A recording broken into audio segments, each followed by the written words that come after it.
सुनी अनसुनी कहानियों में लीजिए सुनते हैं कहानी लगाव। रचना राजपूत की आवाज़ में। पर्वतों के बीच में एक छोटा सा मेरा खेत। खेत के बीच में छोटी सी मेरी झोपड़ी थी। दूर दूर तक कुछ नहीं था। यहाँ पे आबादी बहुत ही थोड़ी थी। केवल 10 परिवार ही रहते थे। अब तो वो भी नहीं है। सब धीरे धीरे करके इस जगह को छोड़कर चले गए।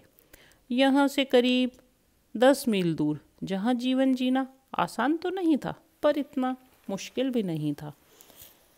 सबको जाता देख मैंने भी मन बना लिया, मैं भी चला जाऊंगा।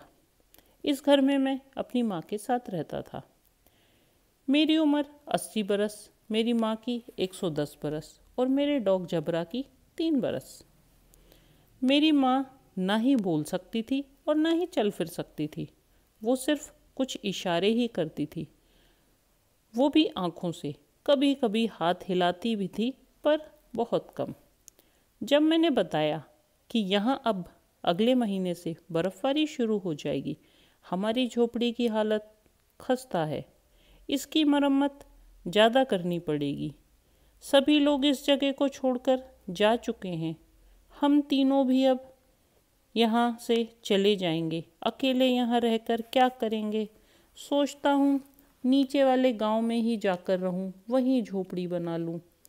वहाँ पे जीवन आसान है, हमें रोज माँ ताजी ब्रेड मिलेगी। गर्मियों में वापस आ जाएंगे, अगर ना आए शायद तो वहीं रह जाएंगे।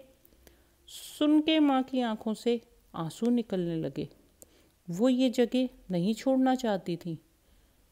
माँ बाबा के साथ आज से 85 साल पहले यहाँ आई थी।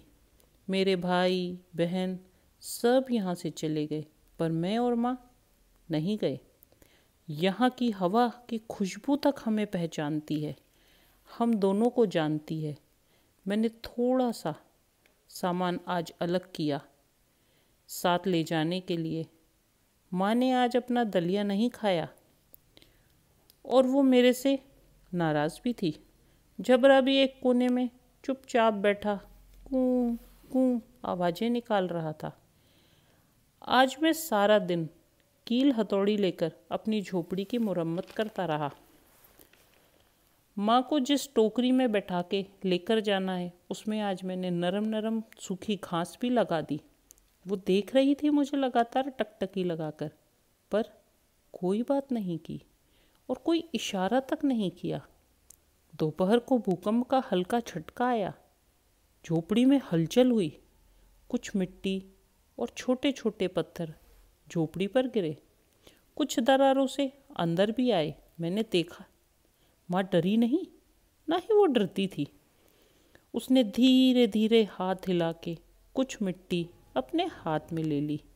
आंखों से आंसू बिना कुछ बोले, बहुत कुछ बोलते हुए हाथ की मिट्टी को गीला करते चले गए। मैंने देखकर भी अनदेखा करते हुए झोपड़ी की मरम्मत करता रहा। जबरा माँ के पास बैठा रहा।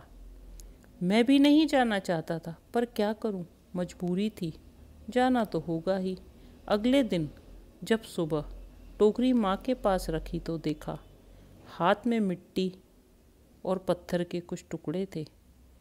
माँ बेफिक्र हमेशा के लिए बाबा के पास चली गई थी। नमस्कार।